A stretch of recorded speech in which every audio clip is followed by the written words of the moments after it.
Okay, welcome back to another video. I've got audio here, might be a little bit quiet, so I'm gonna bump it up. There we go, I'm at the top of the green now, kind of going into the yellow every once in a while.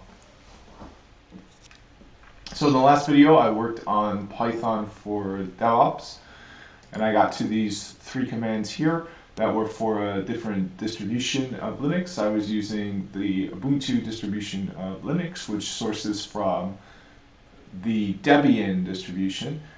Um, so these commands are for the for a distribution of Linux which sources from the Red Hat. So they're, I guess, back in. Let's go to Distro Watch. So, and then we'll look at a chart of how these distributions branched off. So I believe we have that here. Okay,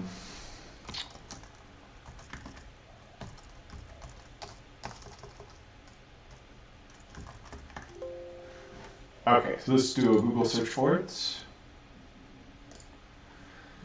Chart of how Linux distributions branch off from one another. Yeah, this is what I'm looking for here.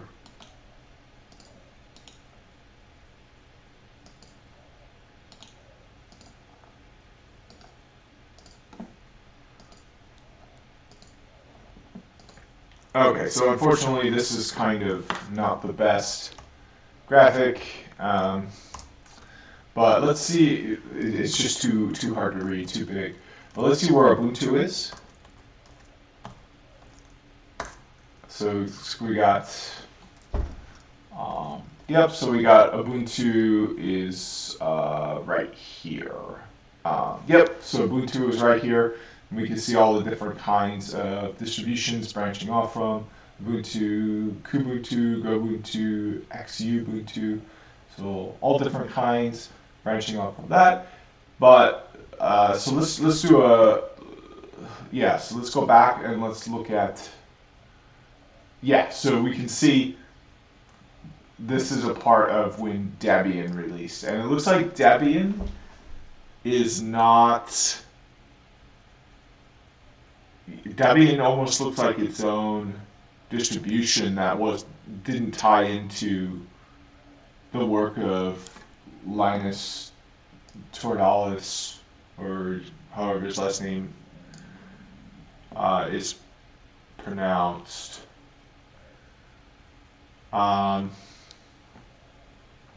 Let me see here. Which Linux distribution did Linus create? Question mark. So he uses Fedora.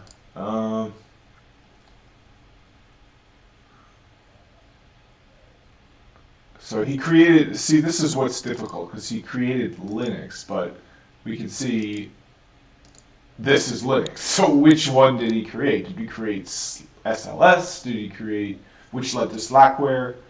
Did he create Debian, which looks like it's completely different from SLS? Or did he create Red Hat, which is different from all of those? And it looks like we've even got Enoch, which is different. We've got all of these different kinds that don't even branch out from one another. Just kind of flashes in the pan. They didn't even really last that long. They're not available for use anymore. But yeah, so we can see the chart kind of thins out at the end here as some of the distributions no longer are updated or maintained by any sort of entity. But definitely we can see we've got a pretty beautiful looking drawing for some of these distributions and a pretty ugly looking one for others. So down here it looks kind of ugly.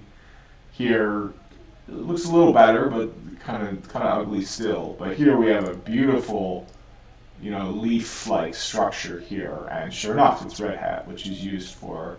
You can see Oracle adopted it. We can see Um, Lots and lots of distributions for it. And then if we go all the way to the right, we can see we've got plenty of um, lines that go all the way to the right and are still available today. Similarly, for Ubuntu, we've got beautiful, beautiful drawings. And we've got two main offshoots here. It looks like we've got Ubuntu itself, and then the other main offshoot. Oh, I see, is Debian. So yeah, so Debian had a branch stem off from it here, which was Ubuntu, that became its own. Just beautiful drawing there. We can see lots of things are still available as well. And these are just distributions that are operated and maintained by some kind of entity.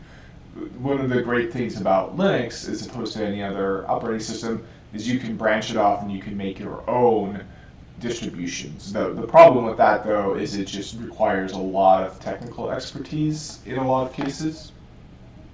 I'm sure there's an easy way to do it, but it's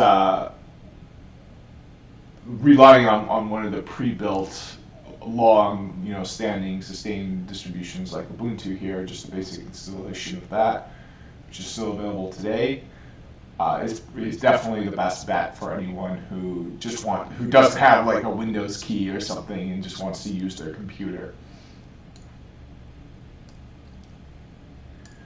All right, so that is that. Let's pull up the lab and try to run those commands now.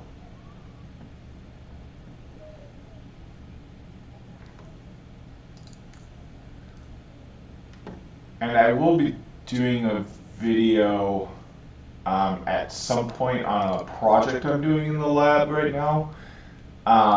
Unfortunately, the lab is processing that project right now, so I'm hoping I don't have bad performance. I was processing it just on my regular laptop, and when I was doing that, I was unable to watch YouTube videos for some reason, probably because it was using a lot of like bandwidth or something online. So I'm gonna right now just check into that project because it's a pretty interesting project.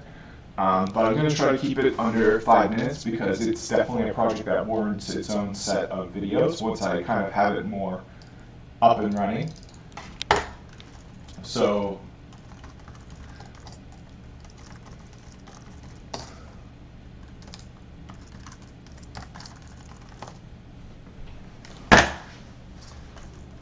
okay, so here's the project here. It's called Wet Bulb Project. So Wet Bulb is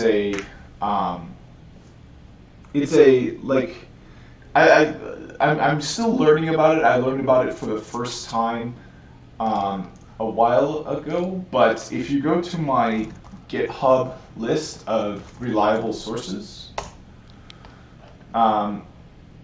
one of the sources here, and I'm sure this is listed across multiple of these, has an article on this. So I think you can just search, and I always search Web Bulb by accident. It's a T. This is still a new thing for me, so yeah. So this one down here, humid heat already exceeding human tolerance in some regions. So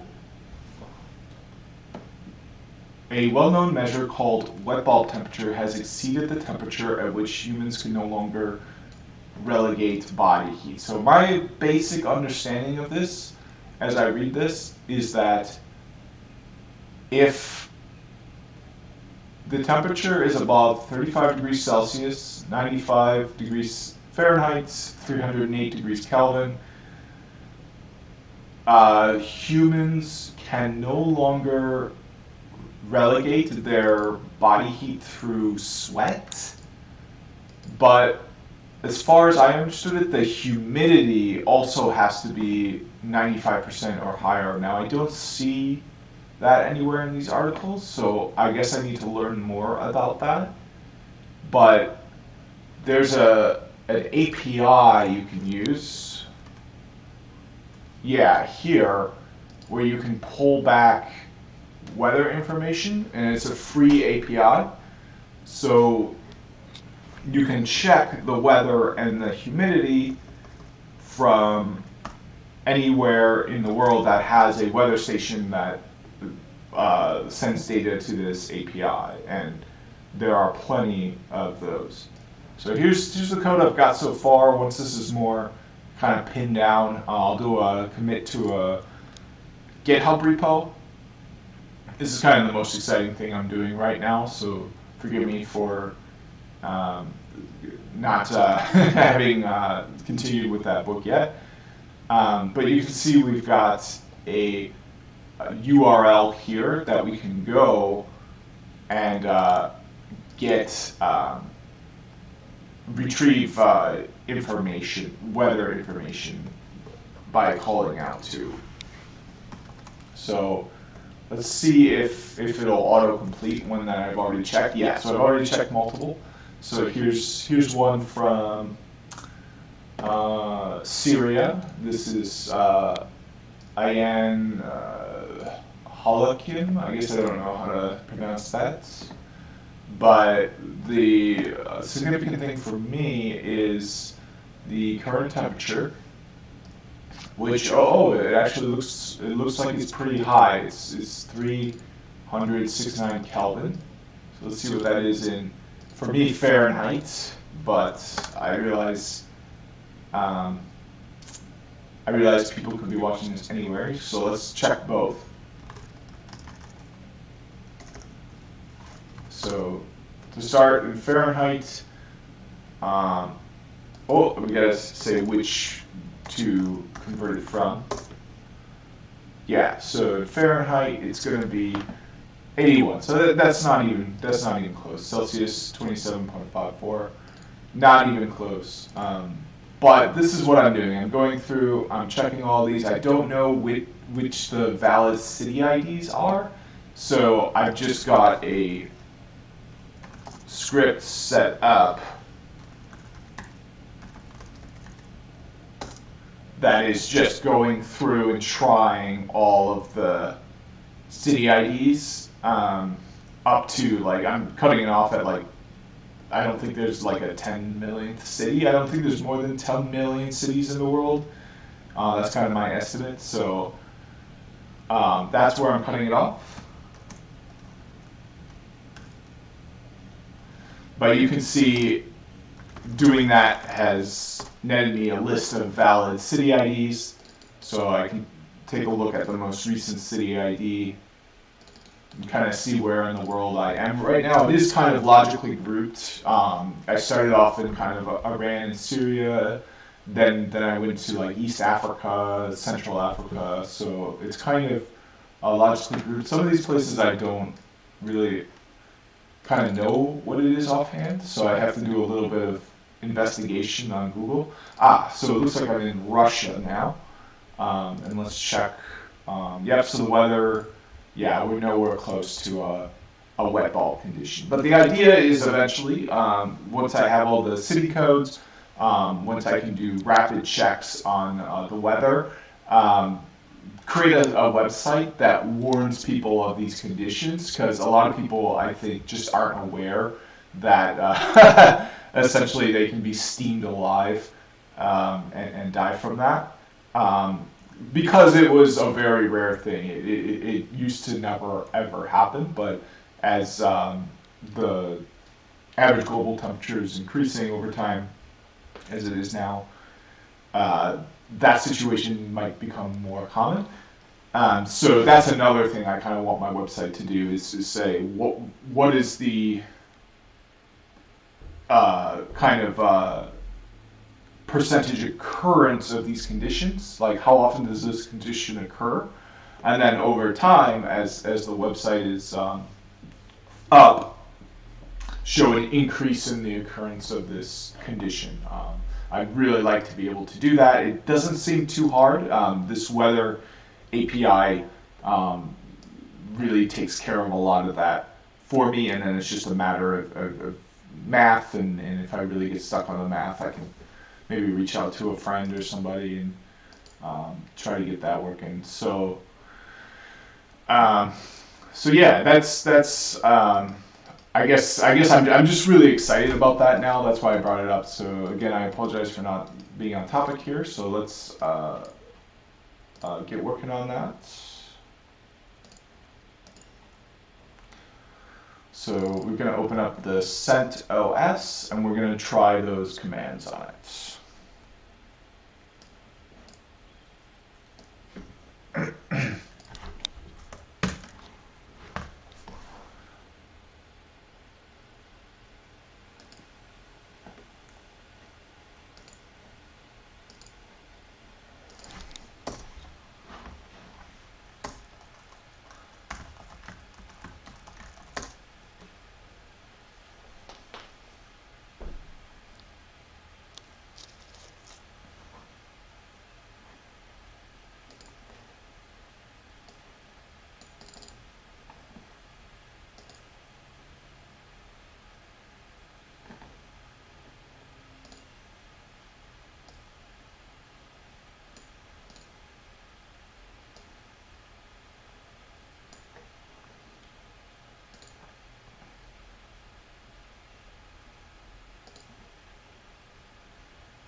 Now there was a command I did on this that took a long time that I had to wait for. I forget which command that was. I think it was just basic boot up. Yeah, I don't remember what command that was. But we're just going to try all of those commands that were listed there.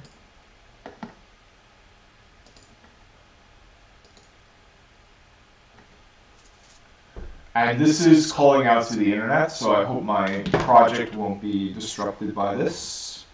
It's kind of perhaps the most important thing for me right now. It's just making sure I can make progress on that project that I just showed.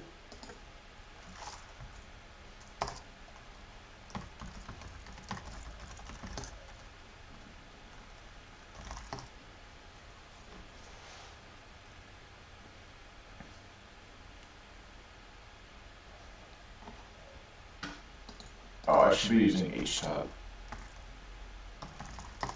There we go.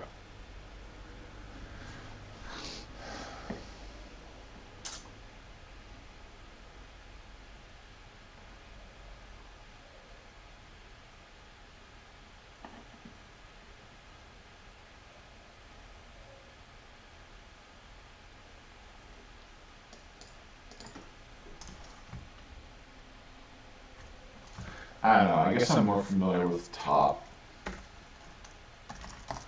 It's just so simple. And now I can see Python 3 is in fact at the top. I don't know why that was missing before.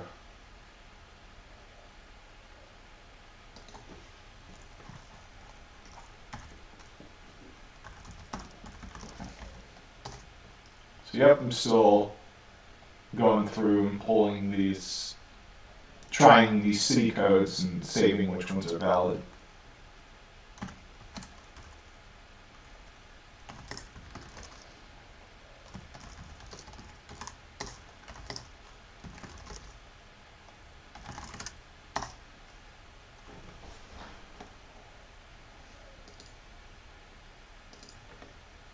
Okay, so that's a relief. No packages are marked for update because I already updated things recently. So let's try to get the book back. I'm not sure what happened to it. Sometimes it just flakes out. Okay, and now we've got the other commands to enter.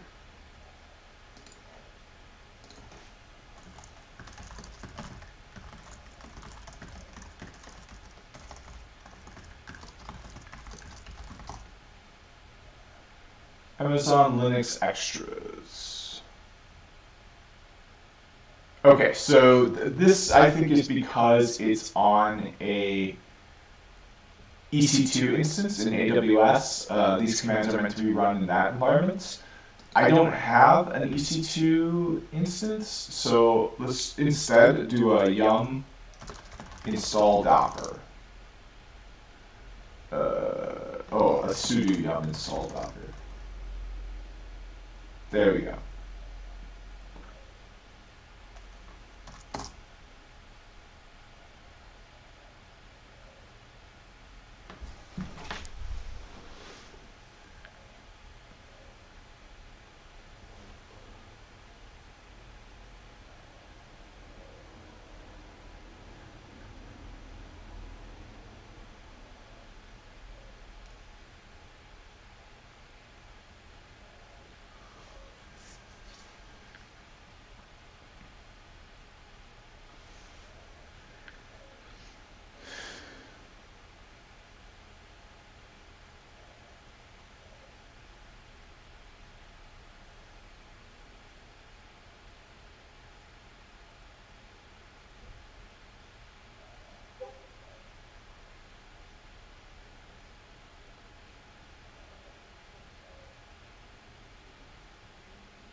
Okay, so this was unexpected. It looks like it's taking taking its sweet time.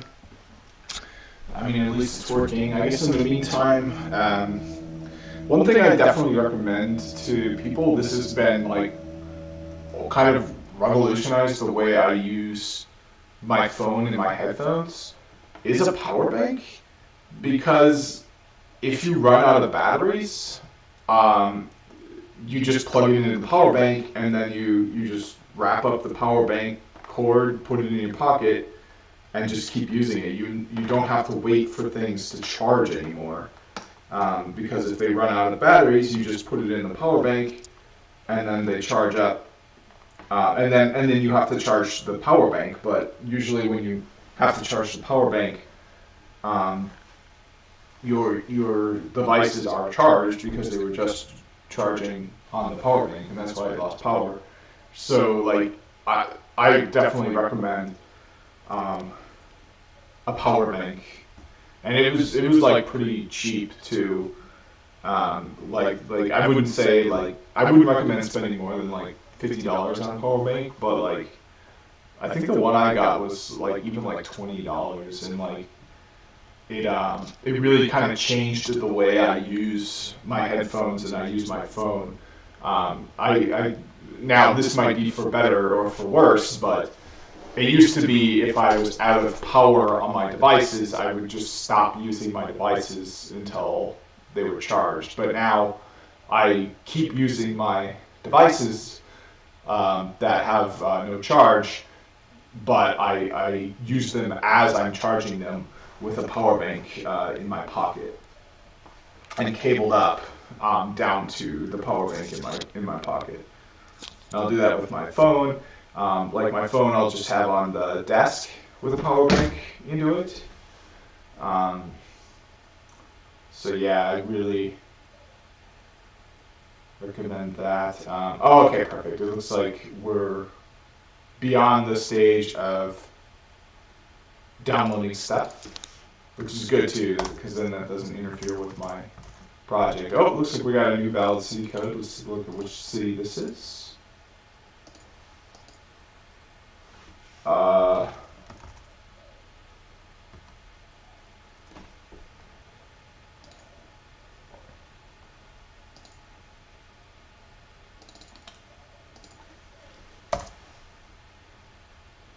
So I think we're still we're still in Russia. That's what the RU code stands for. And weather there looks decent. Definitely no wet bulb conditions at all. Now, from what I understand, you're gonna find these wet bulb conditions kind of more, yeah, because this is inland here, so they're gonna be more on the coastlines. So I wouldn't expect this city to have that very frequently. And then you're also going to expect these conditions more towards the equator because it requires a higher temperature. But at the same time, like I wonder if the equator is less humid because you definitely need humidity and temperature.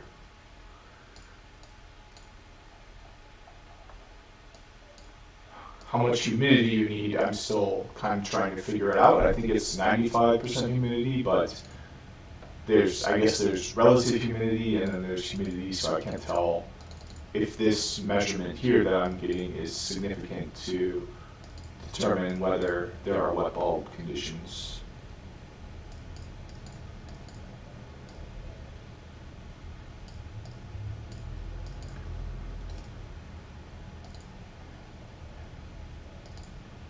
Okay, so now let's try the third command I had, which is service docker start.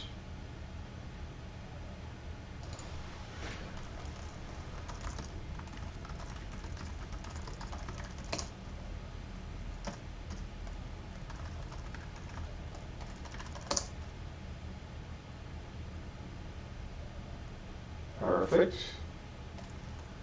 And the final command.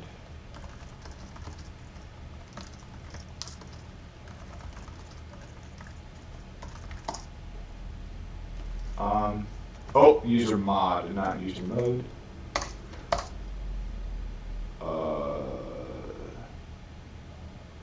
Oh, so it looks like we gotta create that group.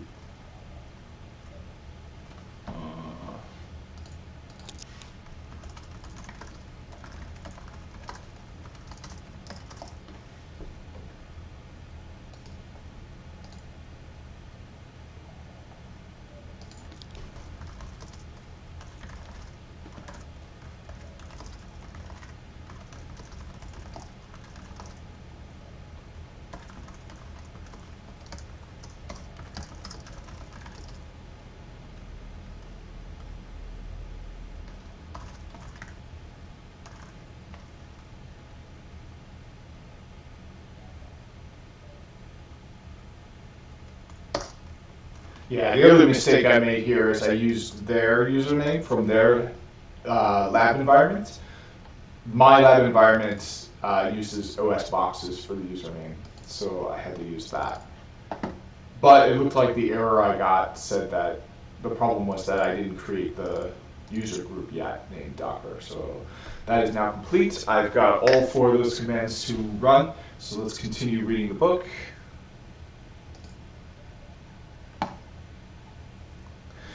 Make sure to check out the application code on the remote EC2 instance. In this case, the code consists only of app.py or app.py file. Okay, so let's find that. It's going to be on the remote. Okay, so we got to find that application code. Okay, so this was a good step because I actually don't have the application code on here. Yeah, I don't have the application code, so I'm going to need to create that somehow. Next, run the Docker container based on the image published to Docker Hub. The only difference is that the image used as an argument to the Docker run command was this instead of simply hello world Docker. So run Docker login, then. Okay, so I think what we're going to be doing here is pulling down the repo that we created in the last one, and basically what we're trying to demo is that even though I created this in Ubuntu, now that I have Red Hat. Well, I guess to be more clear, even though I created this using a Debian distribution, I can run it in a Red Hat distribution um, because I'm running it in a program called Docker, which is installed on both distributions and not just on the distribution itself, which would have specific requirements.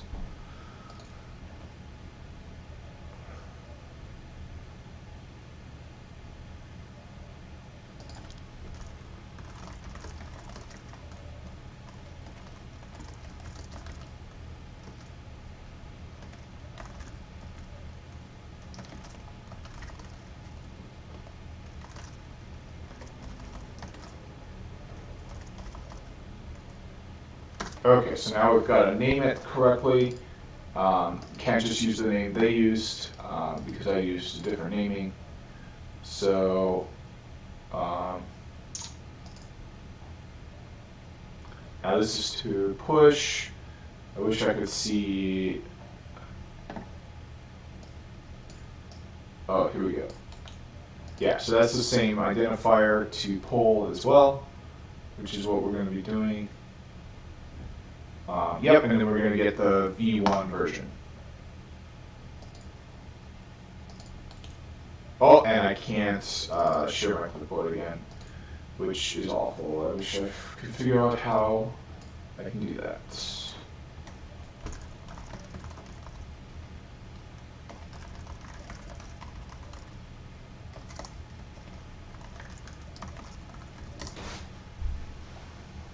Oh, and I think I'm going to need to do a sudo. Yeah, I had to do a sudo.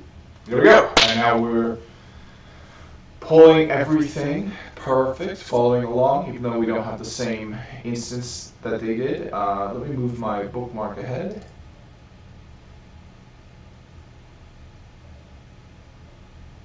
Okay, and I can keep reading. Oh, it looks like it's finished. Note that the Docker engine on the EC2 instance recognizes that it does not have the Docker image locally, so it downloads it from the Docker hub, then runs a container based on the newly downloaded image. So let's see if mine did that. I'm using a different environment. I'm not using an EC2 instance. I'm just using a CentOS VM. Yep, we got the same thing, unable to find it locally. So now we're pulling it down from the repository. At this point, access to port 5000 was granted by adding a rule to the security group associated with the EC2 instance, so I didn't have to do that. And then, oh, so you can visit their EC2 instance by going there. Let's try that.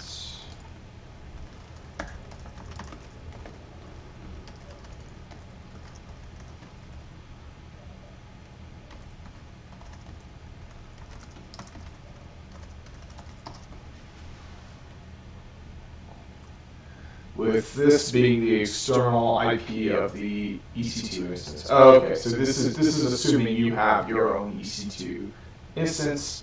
I do not. This box here will have an IP though, so and it's going to be an internal IP, not external, because I'm not sharing that. I don't have that open to the public. So it looks like it's got .10. So let's try going to that in port 5000.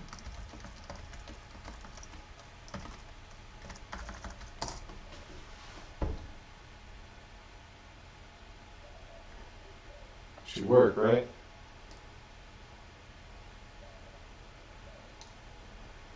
Maybe it's meant to go to the Docker container.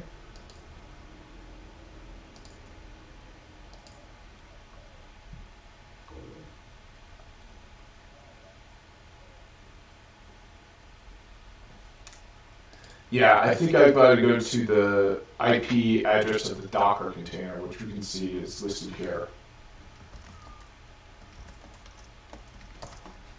And now we should see the hello world message, I think. Or not. Maybe not. Nope, did not work.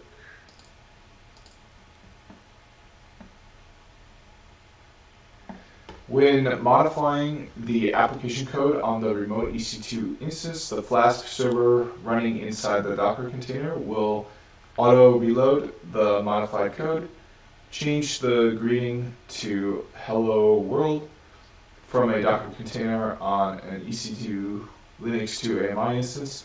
Notice that the Flask server reloaded the application by inspecting the logs of the Docker container. Okay, so let's do a Docker PS, sudo Docker PS. Okay, so we don't have any containers running right now, so it's no wonder we can't reach it.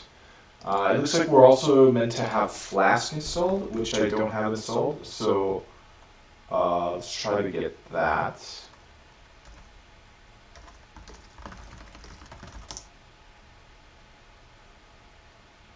Okay, there's no package Flask available. Now I think Flask is a Python, and I don't have Python 3. Let's try to get that.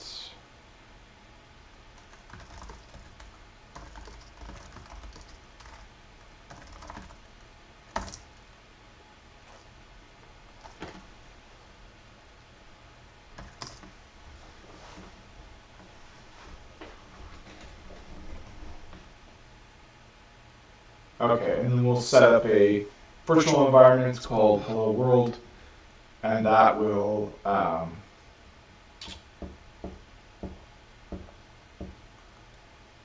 allow us to download Flask. So hitting this now shows the new greeting, Hello World, from a Docker container. So we still need to get that up.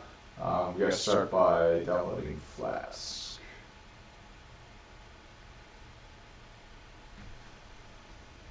Okay, so I'm going to take a pause here. I'll be back shortly. Okay, I'm back from my break. I took quite a long break here, so I don't really remember exactly where I was. I remember I was downloading something, so let's check on the status of that.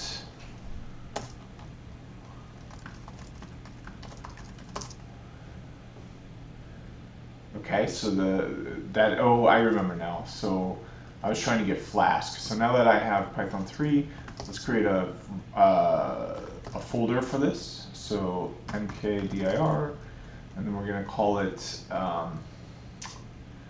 Python for DevOps, and then we're going to create a virtual environment.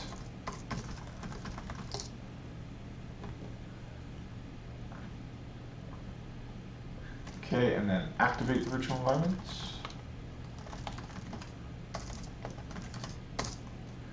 All right, and now we can get Flask. Before we do that though, let's upgrade pip.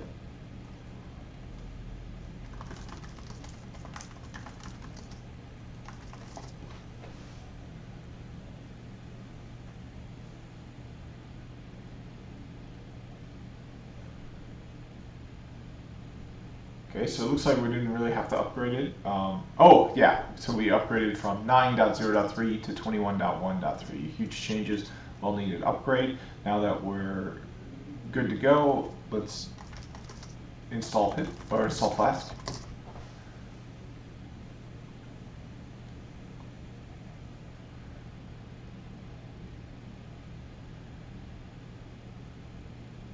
Perfect. Okay, and it looks like we might have needed to do a few steps similar to what we did before on the Ubuntu distro. So let's look back in the book and see what those steps were and try to follow them.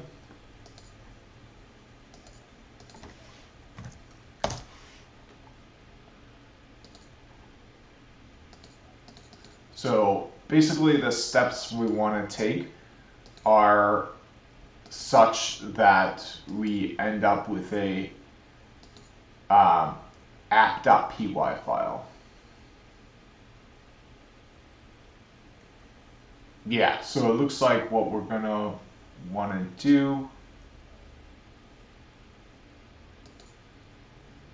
is, yeah, so this, all we need to do is create this app.py file, and that should be that.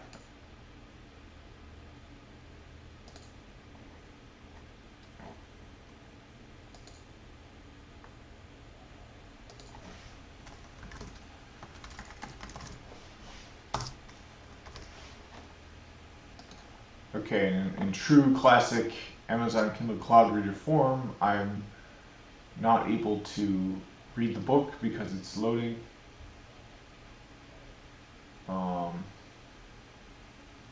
Okay, here we go.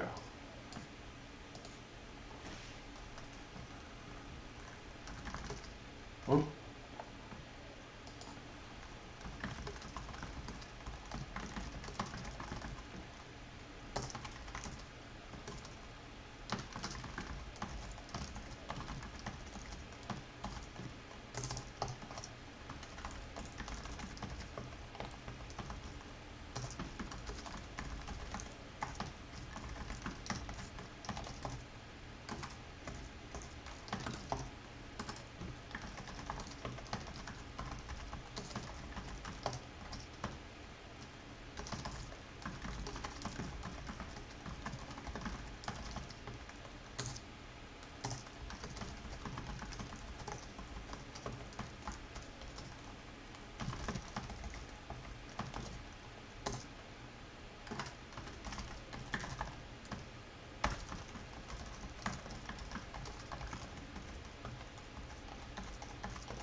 Okay, so this worked. We've got that app.py file now. Let's continue with where we left off.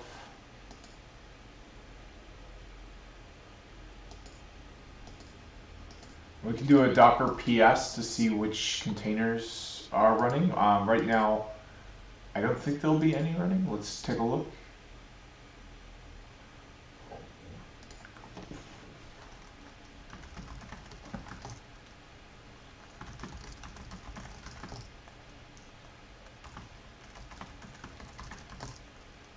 Nope.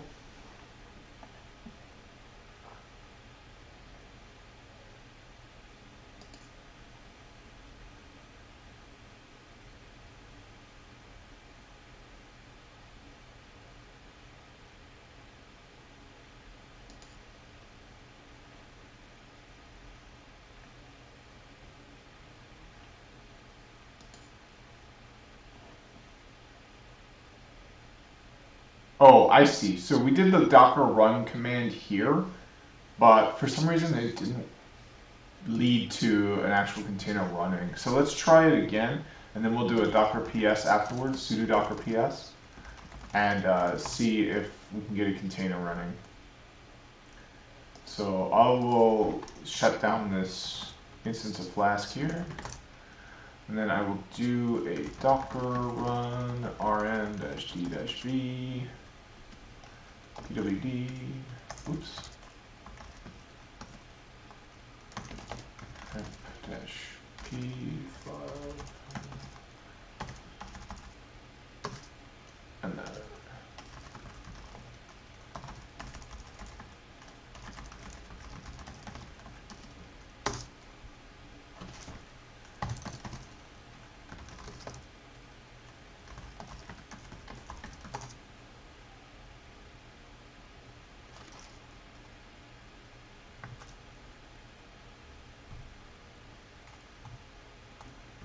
oh, I think I named it differently. I named it Docker Hello World, if I remember correctly.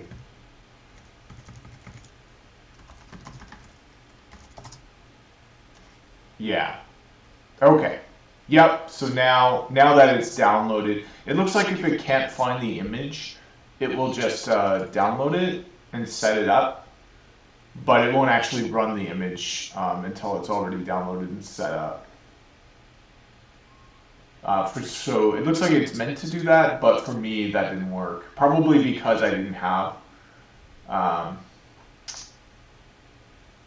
Python 3. I thought the purpose of a container was so that you didn't need Python 3 on your actual machine. You just needed it in the container. So I'm not sure what happened there, but it looks like it is working now. So let's do a Docker PS to see the instance running. When modifying the application code on the remote. Oh, and let's go ahead and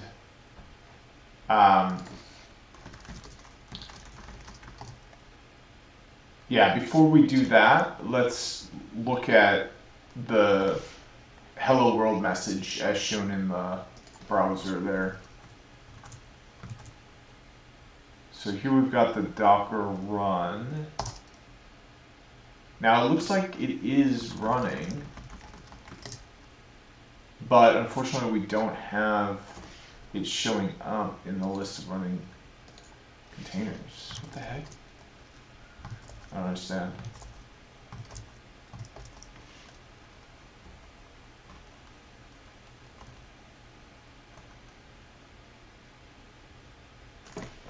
I don't get why it's not running.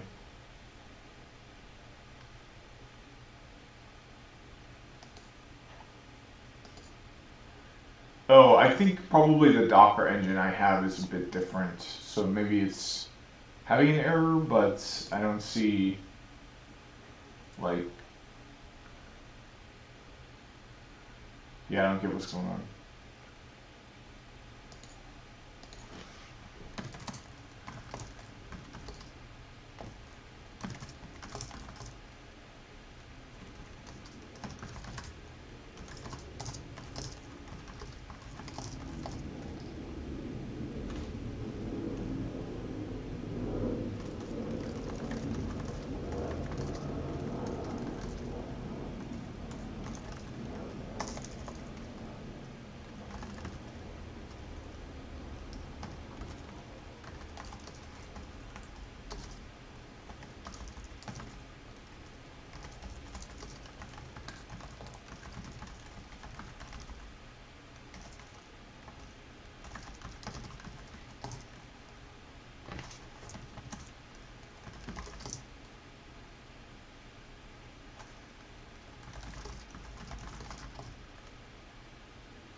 All right, so I'm not sure what's going on here. I can't get it to work, which is not cool because, you know what? I'm probably just missing another step from before.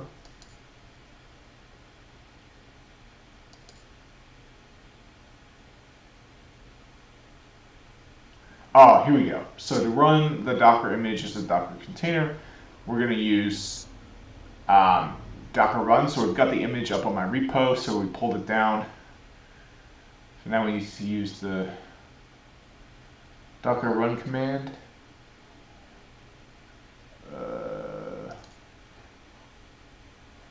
So let's see what images we've got. Do the command docker images. Okay, so we do have an image on here now.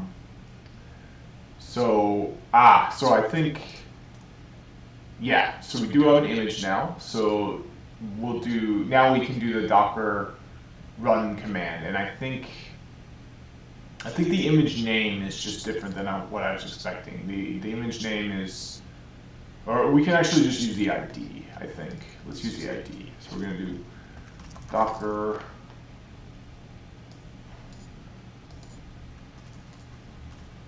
run rmdb pwd app -p 5000, and then we'll give it the ID, invalid size -d. So let's take out the -d. Invalid size dash. Oh, you know what? I forgot the -rm.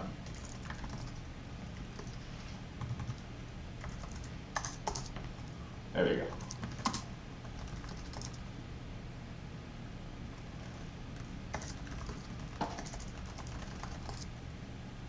Oh, but we still don't have the Docker container running.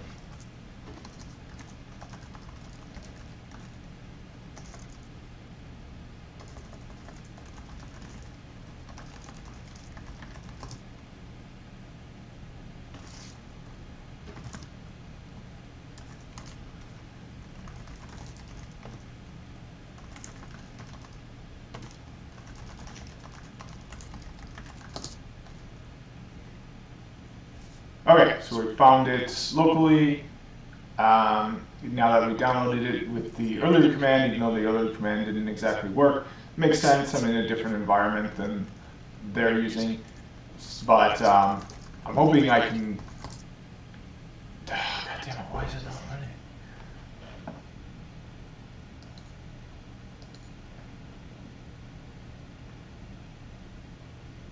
Do I need this Docker file? I think I need this Docker file.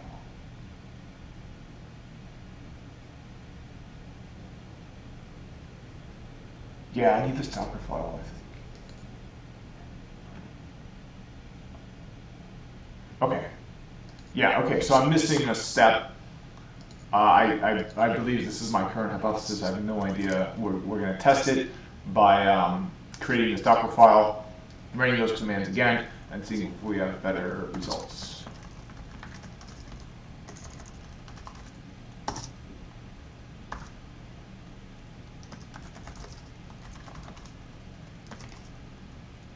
But the thing is, I thought I had the Docker file in here. Let me see what's actually in these files. I thought the Docker file was in here. Yeah, the Docker file is in here. Like, this is the Docker file. Yeah, we can see the add file in, cmd, env path.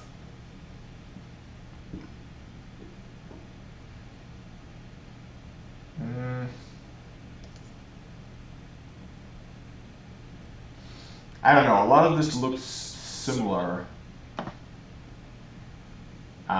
So I guess I'll keep trying it, but I'm not expecting this to fix the issue.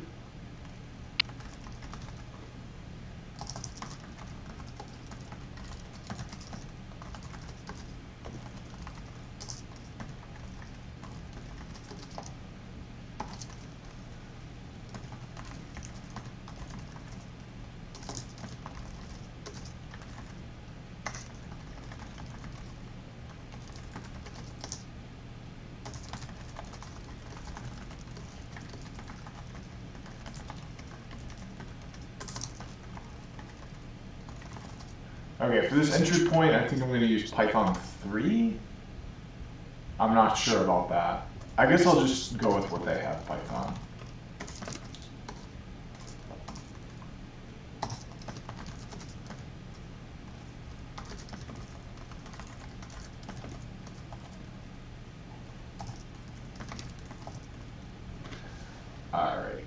Alright, so next step. Oh, you know what? I probably need to do a... No, I don't need to do a Docker build because I pulled it down from my repo. But I do need to do a Docker run.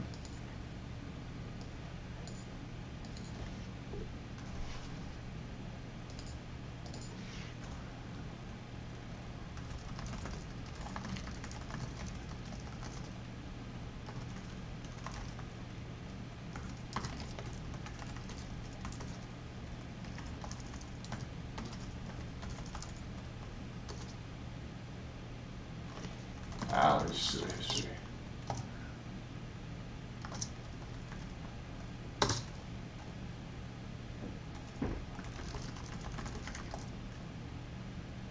I don't get why I get this string here, but I don't get it showing up down there.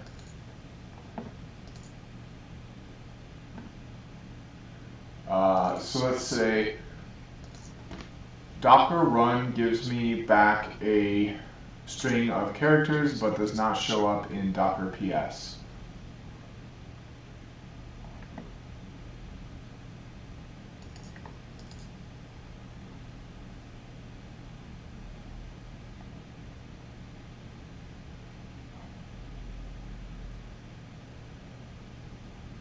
Okay. Oh, you know what? It's probably stopped. So if I do docker ps.a, we'll have it. Nope, never mind.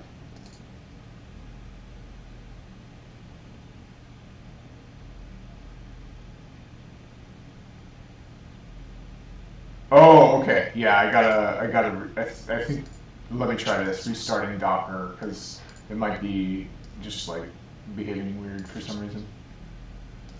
Restarts usually help with that.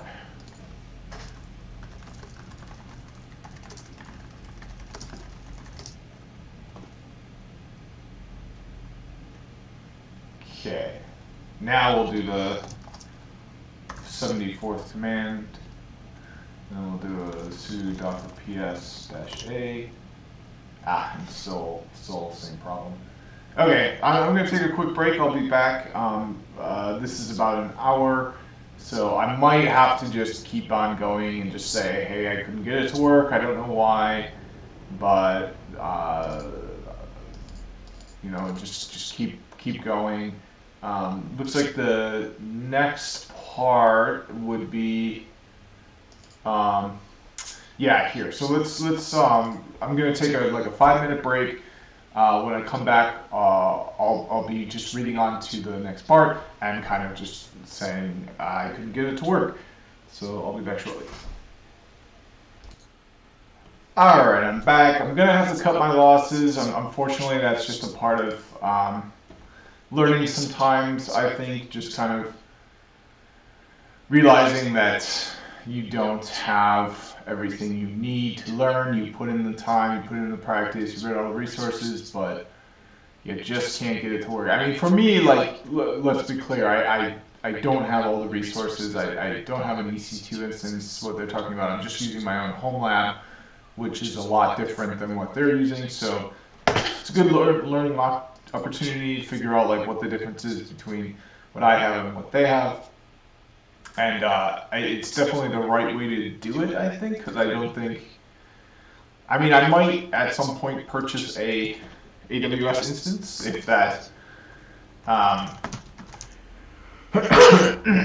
tool that I'm working on really takes off. I'll want to be hosting it, but right now I'm at a very, very basic stage where I'm just collecting valid city IDs for the API.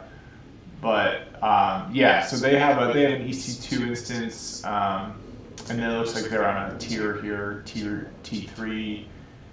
So yeah, and then you've got to pay for these instances. Okay, but that's okay for now. For now, we're just going to keep reading.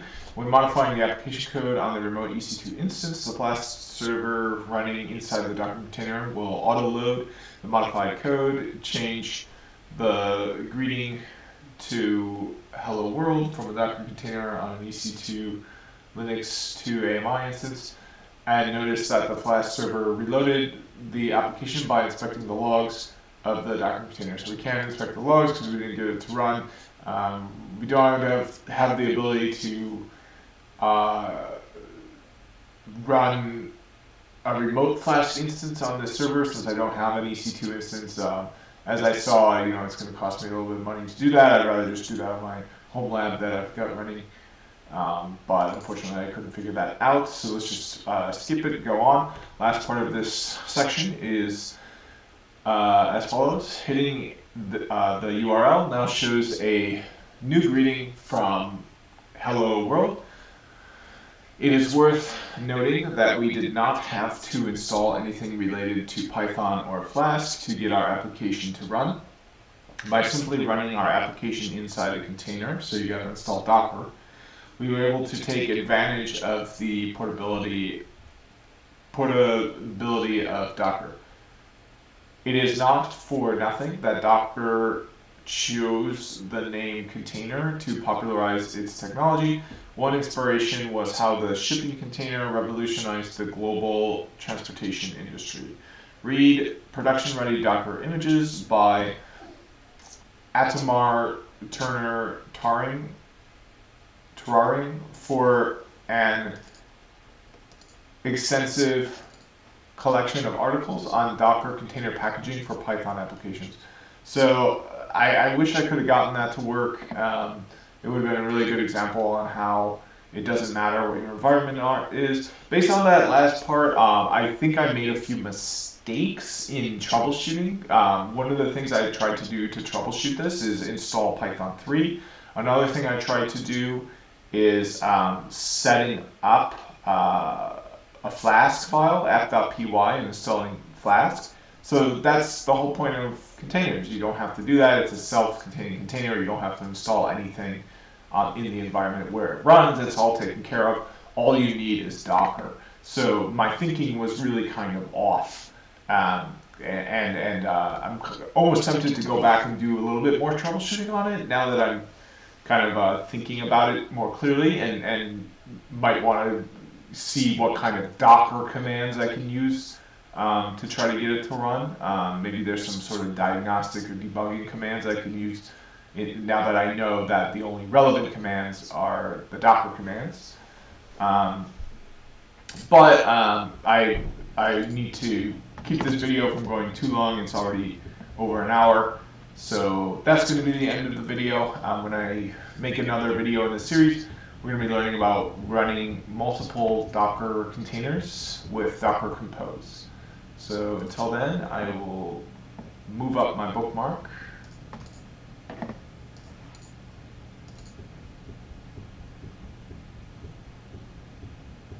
Oh, yeah, looks like that's the only bookmark I have. The other ones somehow disappeared. I thought I saw another bookmark like way earlier. It might have just been the note. Yeah, it's just a note. Okay. So yeah, my bookmark is good to go. So that's the end of this video. Stay tuned for the next one.